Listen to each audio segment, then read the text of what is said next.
আসসালামু আলাইকুম। শুরু করছি নগদ জনপদের খবর, সঙ্গে আছি আমি সামির হোসেন। এখনকার সংবাদ আয়োজন একই সঙ্গে চ্যানেল আইয়ের ইউটিউব চ্যানেল এবং চ্যানেল আইয়ের ওটিটি প্ল্যাটফর্ম আই স্ক্রিনে লাইভ স্ট্রিম হচ্ছে। কুষ্টিয়ার খোকসা শিমুলিয়ায় কোরআন পড়ে মসজিদ থেকে বাড়ি ফেরার পথে মাইক্রোবাস চাপায় আপন 2 বোন সহ 4 শিশু শিক্ষার্থী নিহত হয়েছে। আহত অবস্থায় কুষ্টিয়া জেনারেল হাসপাতালে চিকিৎসাধীন আরও এক শিশু। এই ঘটনায় গ্রাম জুড়ে নেমে এসেছে শোক। আনিসুজ্জামান ডাবলুর পাঠানো তথ্য ও ভিডিও চিত্রে রাজীব আহমেদের রিপোর্ট। ফজরের নামাজ শেষে আপন 2 বোনসহ প্রতিবেশী 5 শিশু শিক্ষার্থী কোরআন পড়তে বাড়ির কাছে শিমুলিয়া কুঠিপাড়া জামে মসজিদে যায়। পড়া শেষে সকাল 6:45টার দিকে কুষ্টিয়া রাজবাড়ী মহাসড়কের পাশ ধরে বাড়ি ফিরছিল মারিয়া, মিম, তানজিলা, জুথি ও ফাতেমা।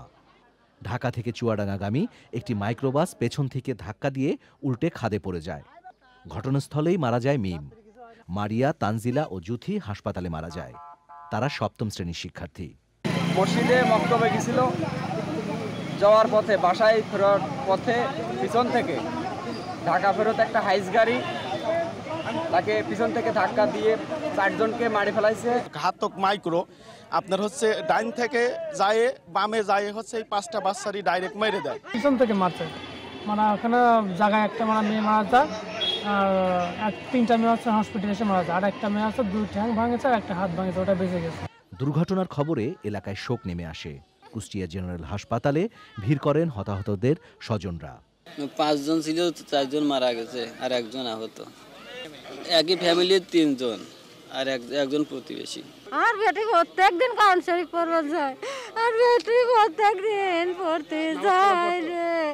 আর বেটি আমার সাথে ফজরের নামাজ পড়েছে, কোরআন শরীফ নিয়ে চলে এলো, কলে আমি চলে গেলাম। আর বেটি পড়তে যায় দোয়ানি। দুর্ঘটনার পর মাইক্রোবাস চালক পালিয়ে যায়। Rajib Ahmed, Channel i. উজানের ঢল আর টানা কয়েকদিনের ভারী বর্ষণে লালমনিরহাট ও কুড়িগ্রামের বিভিন্ন নদ নদীর পানি বেড়ে বন্যা দেখা দিয়েছে। তিস্তার পানি বিপদসীমার উপর দিয়ে প্রবাহিত হওয়ায় নিম্নাঞ্চল প্লাবিত হয়ে পানিবন্দী হয়ে পড়েছেন 40,000-এর বেশি মানুষ। লালমনিরহাট থেকে মিজানুর রহমান মিজু ও কুড়িগ্রাম থেকে শ্যামল ভৌমিকের পাঠানো তথ্য ও ভিডিও চিত্রে সুদীপ্ত মাহমুদের রিপোর্ট। লালমনিরহাটে তিস্তা নদীর পানি বেড়ে বিপদসীমার ওপর দিয়ে বইছে। তিস্তা ব্যারেজ পয়েন্টে পানি বিপদসীমার ওপর দিয়ে প্রবাহিত হওয়ায় পানিবন্দী হয়ে পড়েছেন তীরের প্রায় 40,000 মানুষ। বসতবাড়ি ডুবে যাওয়ায় গবাদি পশু নিয়ে চরম দুর্ভোগে পড়েছেন বন্যা কবলিতরা। অনেকেই আশ্রয় নিয়েছেন রাস্তার ধারে। জেলার 5 উপজেলার 9টি ইউনিয়নে দেখা দিয়েছে খাবার আর নিরাপদ পানির সংকট। খাবার নাই, আমরা হা খোরাকে আছি, মাইসে না কই দেয় তাকে খাই। অন্তত 10,000 মানুষ পানিবন্দী হয়ে আছে। তারপর ঘরের ভেতরে 1 বুক পানি হয়ে গেছে। মাছ ঝিলে চাষ করছি, ছেলে বাইরে হয়ে গেছে।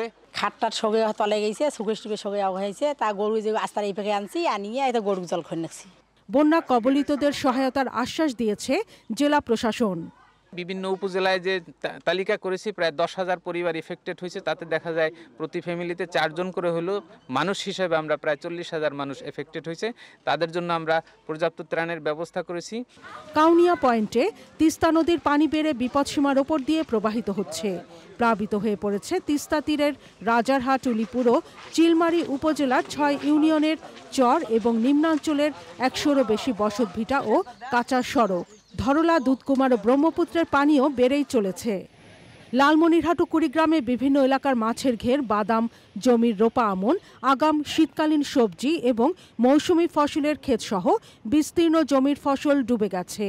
কুড়িগ্রাম পানি উন্নয়ন বোর্ড জানিয়েছে, তিস্তা নদীর পানি বিপদসীমার ওপর দিয়ে প্রবাহিত হচ্ছে। আর ধরলা, দুধকুমার ও ব্রহ্মপুত্র নদের পানি বিভিন্ন পয়েন্টে বাড়লেও বিপদসীমার নিচে রয়েছে। Sudipta Mahmud, Channel i. নরসিংদী শিবপুরে পূর্ব শত্রুতার জের ধরে দৌলত হোসেন খান নামে এক পোল্ট্রি ফিড ব্যবসায়ীকে কুপিয়ে হত্যা করেছে দুর্বৃত্তরা। পুলিশ জানায়, ব্যবসায়িক টাকা পয়সার লেনদেন ও পূর্ব শত্রুতার জেরে ওই হত্যাকাণ্ডের ঘটনা ঘটে থাকতে পারে। পুলিশ ঘটনাস্থল থেকে নিহতের মরদেহ উদ্ধার করে ময়না তদন্তের জন্য নরসিংদী সদর হাসপাতালে পাঠিয়েছে। এই ঘটনায় মামলা প্রক্রিয়াধীন রয়েছে। 1 অক্টোবর চ্যানেল আইয়ের 26 বছরে পদার্পণ উপলক্ষে পটুয়াখালীতে র্যালি করেছে আমার চ্যানেল আই দর্শক ফোরাম। জেলা শহরের প্রবেশদ্বার চৌরাস্তা থেকে র্যালি শুরু হয়ে হাজী আক্কেল আলী হাওলাদার ডিগ্রি কলেজ গেটে গিয়ে শেষ হয়। র্যালিতে অংশ নেন জেলা প্রশাসক আবু হাসনাত মোহাম্মদ আরিফিন, পুলিশ সুপার মোহাম্মদ আনোয়ার জাহিদ, বিভাগীয় বন কর্মকর্তা শফিকুল ইসলাম, বীর মুক্তিযোদ্ধা সর্দার আব্দুর রশিদ অ্যাডভোকেট, সরকারি কলেজের সাবেক অধ্যক্ষ professor M Nurul Islam, channel আইয়ের স্টাফ রিপোর্টার ও দর্শক ফোরামের সভাপতি এনায়েতুর রহমান, বিশিষ্টজন, শিক্ষার্থী ও শহরের সর্বস্তরের মানুষ। এবারে প্রতিনিধিদের পাঠানো তথ্য ও ভিডিও চিত্র নিয়ে দেখুন আল মুকসিদের রিপোর্ট। এক সময়ে পানি প্রবাহ স্বাভাবিক থাকলেও দীর্ঘদিনের অযত্ন অবহেলায় আবর্জনার বেতন কাঠামো 10ম গ্রেডে উন্নতি করার দাবিতে বাগেরহাটের মোড়লগঞ্জে মানববন্ধন করেছে সরকারি প্রাথমিক বিদ্যালয়ের সহকারী শিক্ষকরা।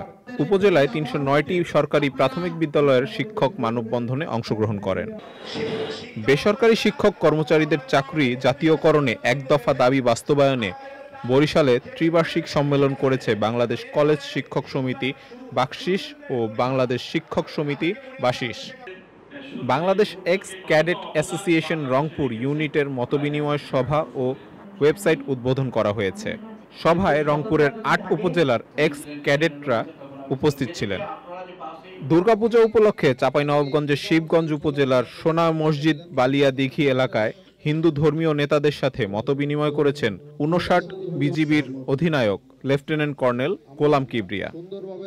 সরকারি প্রাথমিক বিদ্যালয়ের সহকারী শিক্ষকদের 10ম গ্রেড বাস্তবায়নে এক দফা দাবিতে চুয়াডাঙ্গায় মানববন্ধন করেছেন প্রাথমিক বিদ্যালয়ের সহকারী শিক্ষকরা। কক্সবাজারে তারকামানের হোটেল সাইমন বিচ রিসোর্টে রক্তদান কর্মসূচি হয়েছে। 250 জন হোটেলের কর্মকর্তা কর্মচারী ছাড়াও অবস্থানরত পর্যটকরা স্বেচ্ছায় রক্তদান কর্মসূচিতে অংশ নেয়। পর্যটন নগরী কক্সবাজারে পরিবহন খাতে শৃঙ্খলা রক্ষা, যানজট নিরসন, ট্রাফিক অব্যবস্থাপনা রোধে এবং যাত্রী ও পর্যটকদের ভোগান্তির লাঘবে কক্সবাজারে অনলাইন বাস টার্মিনাল সেবা শুরু হয়েছে। উদ্বোধন করেছেন পুলিশ সুপার মোহাম্মদ রহমতুল্লাহ। ঝালকাঠিতে কবি কামিনী রায়ের 91তম মৃত্যুবার্ষিকী উপলক্ষে আলোচনা সভা হয়েছে। আল মুকসিদ, চ্যানেল আই। পরিবেশ বান্ধব বাংলাদেশ ও জীববৈচিত্র্য রক্ষায় দীর্ঘদিন ধরেই কাজ করছে পরিবেশবাদী সংগঠন বিডি ক্লিন বাংলাদেশ। এরই অংশ হিসেবে শরীয়তপুরের জাজিরায় পরিত্যক্ত খাল পুনরুদ্ধার অভিযান করেছে বিডি ক্লিন। স্থানীয় প্রশাসন ও স্বাস্থ্য বিভাগের সহযোগিতায় এতে অংশ নেয় স্কাউট সদস্য সহ সাধারণ মানুষ। এস এম মুজিবুর রহমানের রিপোর্ট। এক সময়ে পানি প্রবাহ স্বাভাবিক থাকলেও দীর্ঘদিনের অযত্ন অবহেলায় আবর্জনার স্তূপে পরিণত হয়েছিল জাজিরা উপজেলা সদরের একমাত্র খালটি। বেড়েছিল মশামাছি সহ ডেঙ্গুর উপদ্রব। এমন পরিস্থিতিতে বিডি ক্লিন উপজেলা প্রশাসন ও স্বাস্থ্য বিভাগের সহযোগিতায় খাল পরিচ্ছন্ন অভিযান। আমরা চাই যে আমাদের দেশের পরিবেশ জানি বাঁচে, সবাই মিলে আমরা কাজ করলে দেশটা পরিষ্কার পরিচ্ছন্ন হবে, দেশের পরিবেশ বাঁচবে। পরিষ্কার পরিচ্ছন্ন থাকলে যে পরিবেশে শুধু সুন্দর হবে তা নয়, পরিষ্কার পরিচ্ছন্ন জায়গায় থাকলে সেখানে রোগবালাইও কম হয়। রোগ জীবাণুমুক্ত পরিবেশ বান্ধব জাজিরা করতে মূলত আমাদের এই আজকের পরিচ্ছন্নতা অভিযান। আজকের এই পরিষ্কার পরিচ্ছন্ন কার্যক্রম পরিচালিত হচ্ছে, এটা যাতে এর ভিতরে সীমাবদ্ধ না থাকে। জীববৈচিত্র্য রক্ষায় জেলাব্যাপী পরিচ্ছন্নতা অভিযান চালু রাখার কথা বলেছেন সংশ্লিষ্টরা। পরিচ্ছন্ন এবং পরিবেশ বান্ধব একটি বাংলাদেশ গড়ার লক্ষ্যে আমরা এই কাজ করতেছি। যতদিন পর্যন্ত আমাদের লক্ষ্যে না পৌঁছাতে পারবো ততদিন পর্যন্ত আমাদের কাজ অব্যাহত থাকবে। পরিত্যক্ত যে খাল রয়েছে, ডোবা রয়েছে, এগুলো পরিষ্কার করছে জীববৈচিত্র্য রক্ষায়। জেলার প্রত্যেক উপজেলায় আমরা এই অভিযানটি পরিচালনা করব পর্যায়ক্রমে। সকলের সম্পৃক্ততাই নিশ্চিত হবে জীববৈচিত্র্য সমৃদ্ধ আগামীর বাংলাদেশ।